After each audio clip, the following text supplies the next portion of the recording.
Grade school now. All right. This is where, you really may start to see some fine and gross motor skills delays. Yes. This is where the size of your letters, how you learn to form your letters, the spacing between your words, the types of things that you are doing on paper begin to really matter.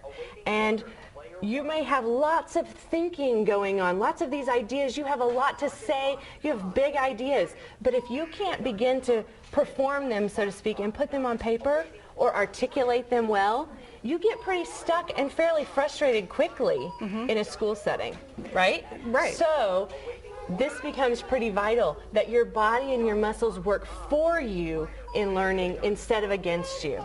Is it as simple if you're showing very subtle delays, not to the level where you need therapy, but is it so simple as putting them on their tummy for activities like playing Battleship? Yes, it is as simple as that. You want, again, things that are relational, bonus.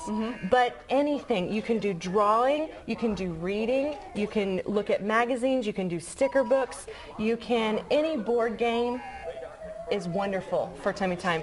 Card games, Uno and Sorry and Candyland and all of those types of things are really, really great times. So we're not just talking about looking out for fine and gross motor skill delays, which we all know about. Talk about what sensory processing delays are. Okay. It's a big word. Most people not in the medical community don't know what that means. It is. Okay, sensory processing is one of those things where we all do it. It's vital. It's the only way we take in information for learning.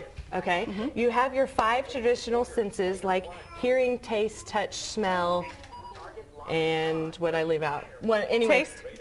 Hearing, taste, touch, smell. Anyway, those you start with. And then you also have that position sense for where is my head in space, gravitational security. It's what astronauts, when they go and do all the underwater training before they go to the moon, they have to train against that sense so they don't get nauseous 24/7 when they're in space. Because it's the part of our brain that helps connect us and ground us. And so there's that piece, and then there's body awareness. Do you know where your arm is? If you're not watching your arm and you put it behind your back, can you still tell where your arm is?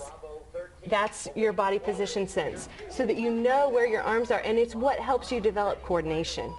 And tummy time, again, helps prevent those type of delays. Yes, tummy time feeds a lot of that, sets them up to be grounded and balanced, and sets them up to kind of begin to work more together. And so motor development usually is hand in hand in support with sensory development. And a lot of parents are worried about sensory development and sensory processing types of things.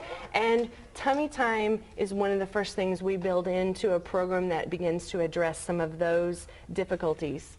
We've also heard from a lot of schools and preschool since the story aired that they're offering motor labs. Absolutely. What is a motor lab?